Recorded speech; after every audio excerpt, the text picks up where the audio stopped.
आपण हनुमानगढीला जाऊया। वेदांत देव आपल्या सोबत आहे।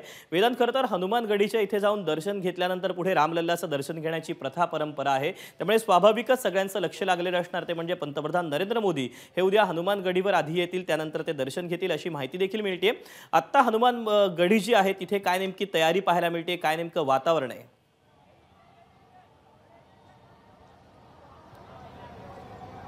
दीपक, हनुमानगढीच्या अगदी समोर आपण इथे लक्ष्मीद्वार बघतोय आणि लक्ष्मीद्वार कशा प्रकारे सजवलेलं आहे हे आपण या दृश्यांच्या माध्यमातून प्रेक्षकांपर्यंत पोहोचूया। जिथे जय श्रीराम लिहिलेलं आहे, वरती धनुष्यबाण त्रिशूळ आहे आणि आजूबाजूला आपण भगवे झेंडे ज्यावर जय श्रीराम लिहिलेला आहे आणि संपूर्ण हा जो सगळा परिसर आहे तो या सगळ्या लाइटिंगने उजळून टाकण्यात आलेला आहे। जसं तू म्हटलास, हनुमानगढी म्हणजे अगदी राम जन्मभूमीपासून हनुमानगढी काही मीटर अंतरावर आहे आणि संपूर्ण अगदी लता मंगेशकर चौकापर्यंतचा सगळा परिसर अशाच प्रकारे लाइटिंगनी सजवण्यात आलेला आहे, फुलांनी सजवण्यात आलेला आहे आणि प्रत्येक जण उद्याच्या क्षणाची वाट बघतंय।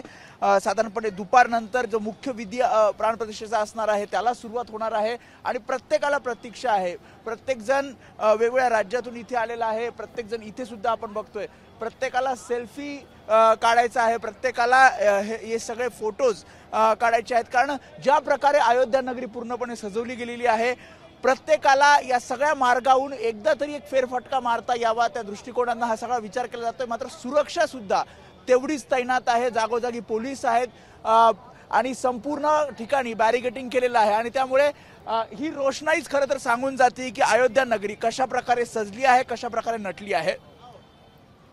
त्यामुळे खरं तर आता सगळेजण सज्ज झालेले आहेत, ते म्हणजे उद्या जो सोहळा होतोय ना भूतो न भविष्यती अशीच खरं तर याची प्रचिती असणार आहे असं म्हटलं तर वावगं ठरणार नाही। तुर्तास संजय महाजन आणि वेदांत देव तुमच्या दोघांचेही धन्यवाद, तुम्ही दिलेल्या सगळ्या सविस्तर माहितीबद्दल आणि एकंदर साधलेल्या संवादाबद्दल। एबीपी माझा, उघडा डोळे बघा नीट।